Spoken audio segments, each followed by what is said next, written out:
we are posing ourselves two questions, and as you see, these are the two questions I posed for us to understand.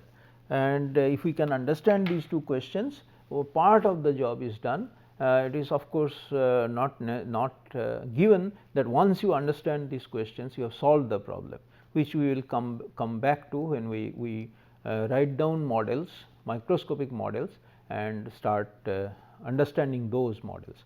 But of course, these are the first two steps you have to take to get an understanding of the magnetic interactions that lead to spontaneous magnetization and long range order. Now, one source of interaction between moments is this dipole-dipole interaction, right. So, that is something we have done in our electrodynamics, electromagnetism courses, and we know how two moments interact. And this form on the left gives you the potential between dipoles, and m1 and m2, m1 dot m2 minus 3 m1 dot r hat m2 dot r hat divided by r cube. So, it goes as 1 over r cube, and one can estimate in an atom. Typical atoms have atomic separations, moments are separated by about 2 angstrom, which is the atomic separation, say 2 to 2, between 2 and 3 angstrom at most, and then you can calculate this scale of this energy. See, this is so we are trying to understand number 2 first, where what are the interactions available to us and what are their scales. So, one available interaction between moments is this dipole-dipole interaction, and let us estimate the scale of that. So, it's like a simple back of the envelope calculation, and you can do this. Take this m1 and m2 to be g mu b, which is h cross by mc, and you can easily work it out, and you will see that dipole-dipole dipolar interaction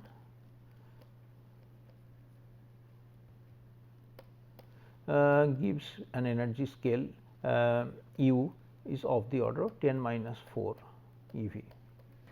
Now, this is of course a minute scale compared to the electrostatic energy difference between atomic states, which are typically of the order of electron volts or a fraction of that. Okay. And the other thing that you remember is that in iron, for example, we have already mentioned that the ferromagnetic transition temperature is 1000 degree Kelvin, and if you convert this energy to into temperature scale, this will give you about 1 degree Kelvin. So, this dipolar interaction cannot produce an energy scale which is 1000 degree, which is 1000 times more than this energy scale.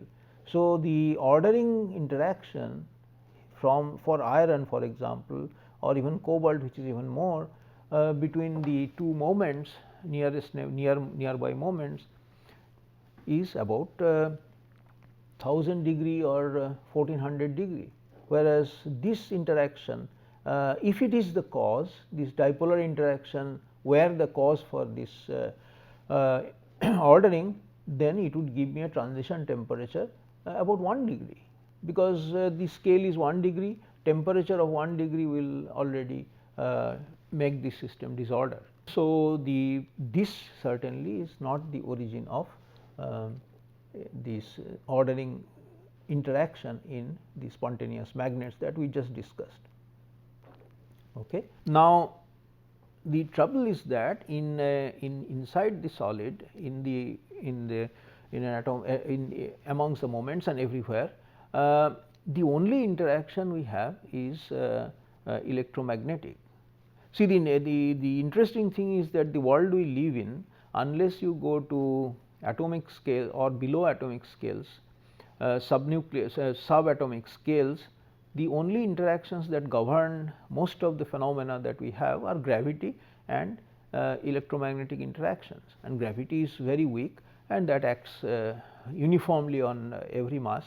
So, that is very different. So, the only interaction that is left with us is the electrostatic or electromagnetic interactions, and we have to find out the the cause of this interaction starting from that. So, Coulomb interaction is what we have, and we will try to find out what is the possible source of this interaction which orders these moments between moments. How do the moments talk and what is its scale? Okay. So, we have to go one more step. Remember that these electrons are of course quantum mechanical objects, and their mechanics is governed by quantum mechanics. So, the way we are our classical thinking should not be the right way to go about, and so we have to find out what are the possible, we have to find out the possible sources starting from a quantum mechanical description. How two electrons which carry the moment talk to each other, that has to be figured out starting from quantum mechanics. So, that is the spin-spin interaction, and it is called the exchange interaction. I will explain why it is called exchange interaction. So, these are nothing more than electrostatic interactions arising because charges of the same sign cost energy when they are close together and save energy when they are away from it. So, so far no quantum mechanics is discussed here. It is just saying that the two electrons will try to stay apart because they are sorry, they have the same sign of charge. So, they will repel and they will stay away. Now comes the quantum mechanical description in point 2, bullet 2. So, we are now we have to write down the wave function for two electrons interacting with each other through Coulomb interaction. So, we have to write a joint wave function starting from say two single particle wave functions psi sub a and psi sub b. One way of writing is psi a r 1 into psi b r 1, where r 1 and r 2 are the spatial coordinates of the two electrons. But then that is not the correct description, because electrons are fermions and we know that their wave functions have to be, joint wave function has to be antisymmetrized. So, if I write a psi r 1 r 2, some psi say psi tilde r 1 r 2, then this has to be equal to minus psi tilde r 2 r 1. So, that is because the electrons obey Fermi statistics, and so we know that their wave functions have to be antisymmetrized. So, there are two ways you can do it. One is that a wave function also has a spatial part,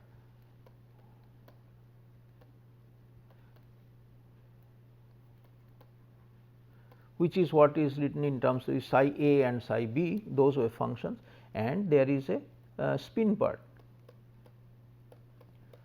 So, let us see what are these two. So, the spatial part one can write in two fashions. One is this 1 by root 2 psi a r 1 psi b r 2 plus psi a r 2 psi b r 1.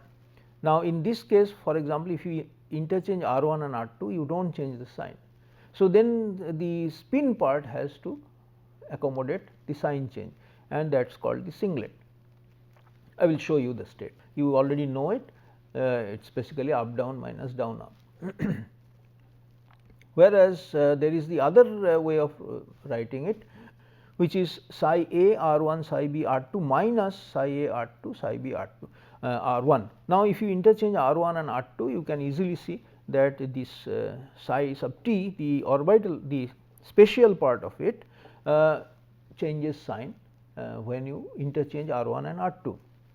Therefore, the spin part will have to remain symmetric. So, that overall wave function is still antisymmetric. So, so these are two cases, chi sub s gives you s equal to 0 and chi sub t gives you s equal to 1 state. I will enumerate, I will show you the states. There is a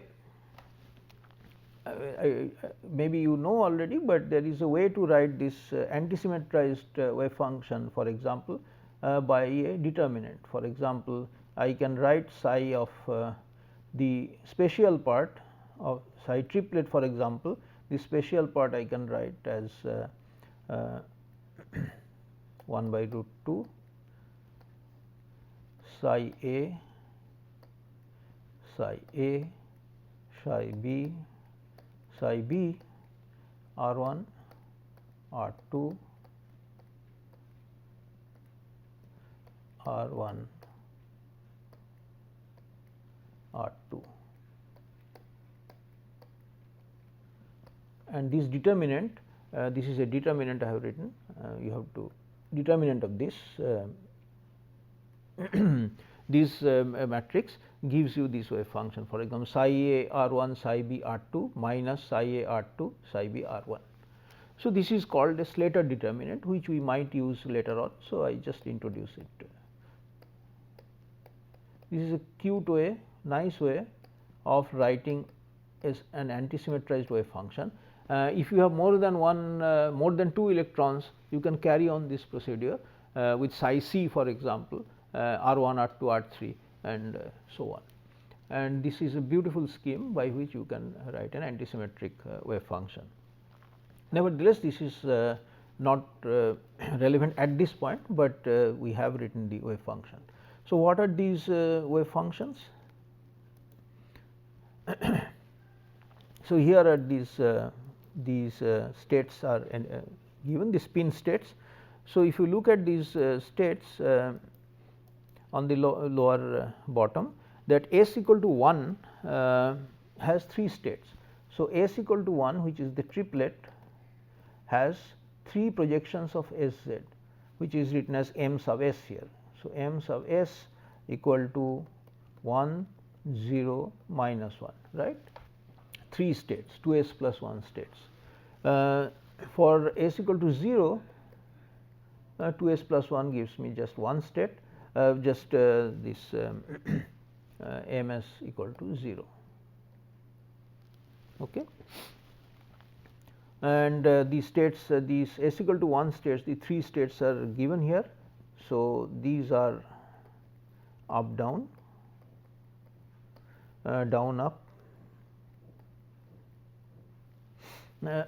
So, this is plus 1, m s equal to 1, this is so this is up sorry, up. So, I am in the triplet. So, my m s value has to be here it is up, then here it is down.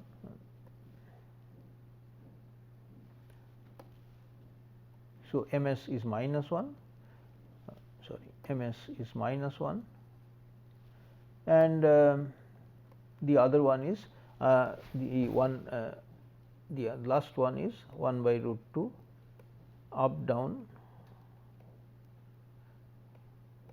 minus down up. Okay, and that is m s equal to 0. So, m s equal to 0 state.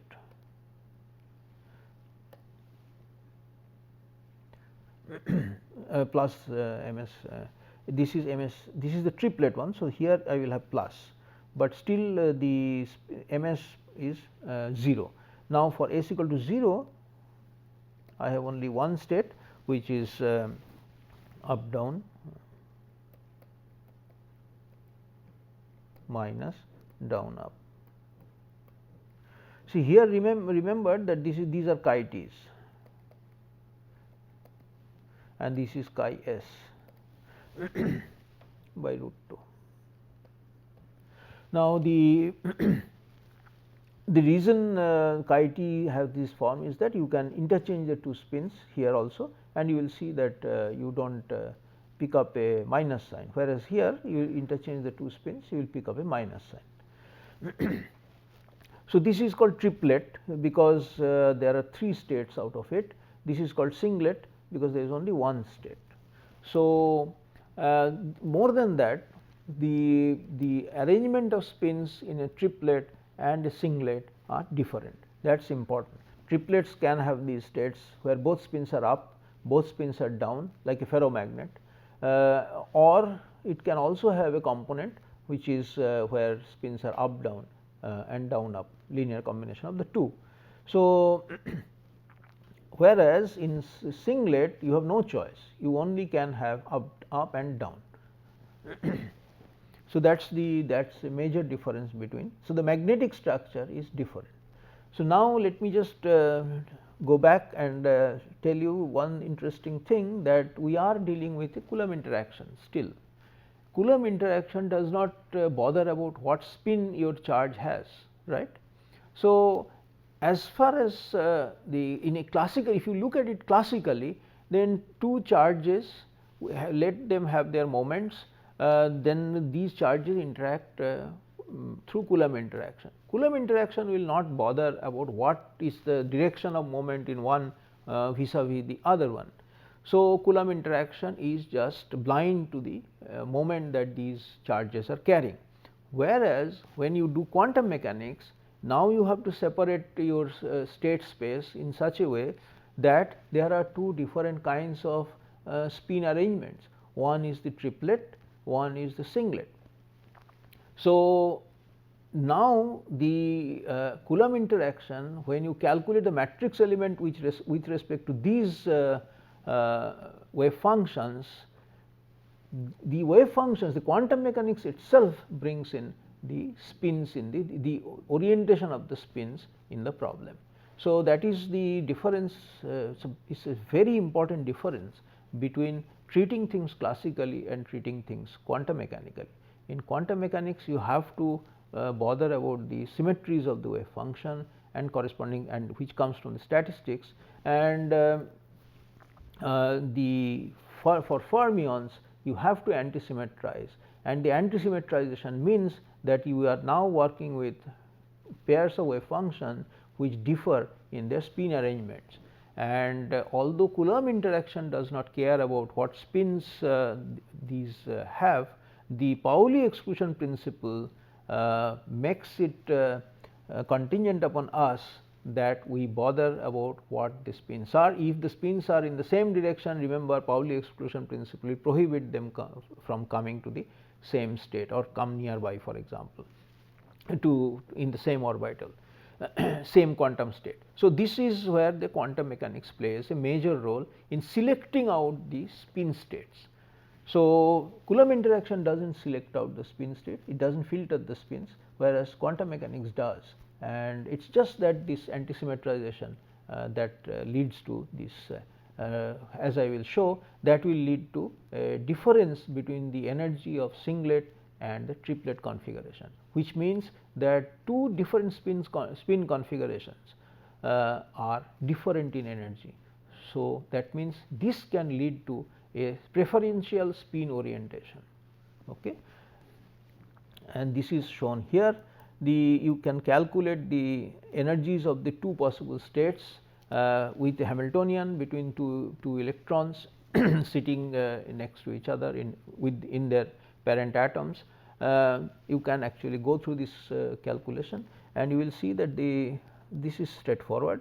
If you write a Hamiltonian and take the matrix element of psi sub s, and with respect to that will give you so H, so psi s H psi s is E s, and psi t H psi t equal to E t.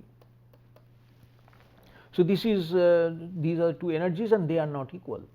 So, they differ, and the difference is this, and this difference is non-zero, and it has this. And look at the matrix element, the way this difference comes about. It is from the left to the right, there is just an exchange of R1 and R2. See, this is psi A R1, psi B R2 with the stars. So, whereas the complex conjugate of psi A and psi B, but R1 and R2, whereas here psi A carries R2 and psi B carries R1 on the right. So, it is a matrix element between two states which are just exchanged with the where the coordinates are exchanged with two electrons coordinates are just exchanged. That is why it is called an exchange interaction. This is an exchange term, and this is the separation in energy. So, now what I will do is a small problem for you. You can do it yourself, but let me just ask this question and then justify this way of writing things. For example, so it this says that S1 dot S2. Suppose you have two spins S1 and S2. Okay. And these are spin S, for example. So, you want to calculate this dot product. Now, of course, these are quantum mechanical objects. You cannot just take a S1 S2 cosine of theta. You cannot do that. That is not allowed. So, what do? These are spin operators with their dot product you want to calculate. So, how do you do it? Okay. So, the way to do it is for example, let me do it for singlet first. In this example, singlet S equal to 0. So, this means that S1 plus S2 is giving me S equal to 0, and that is let me just start from here. S1 plus S2 square equal to S1 square plus S2 square plus 2 S1 dot S2. Okay. This is just a identity. Now, S1 plus S2 is 0. So, this left hand side is 0 and the right hand side is, now look at this S1 square. What is the eigenvalue? It is S into S plus 1.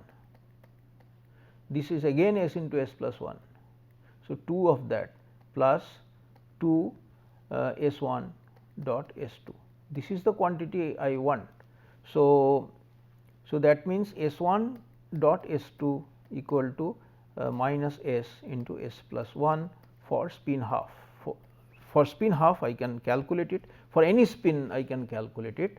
So, for S I will now put spin half. So, that is minus half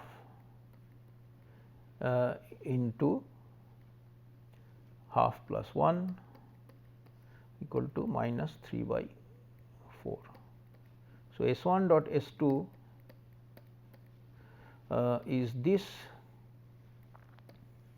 when S1 equal to S2 equal to half, and S1 plus S2, which is total S, is 0. So, that is the singlet. So, that is what is written here. So, for a singlet state, this is the result. For triplet state, you can just, all you have to do is to just change this S1 plus S2 equal to 1. So, you will have 1 plus, so this will be S into S plus 1, S equal to, so this left hand side for triplet, this will be the total S, right. So, this will be how much? S1 plus S2 is 1, and so S into S plus 1 will give you the value. So, on the left hand side you will have to put S into S plus 1 with S equal to 1, which is 2 for S equal to 1. So, you do that, then you will get instead of 0 here you will get 2, and the result is S1 dot S2 S1 dot S2 for spin S equal to 1 is 1/4. So, that is the result that we have for S equal to 1. So, this is for triplet. So, let me again tell you the difference. So, we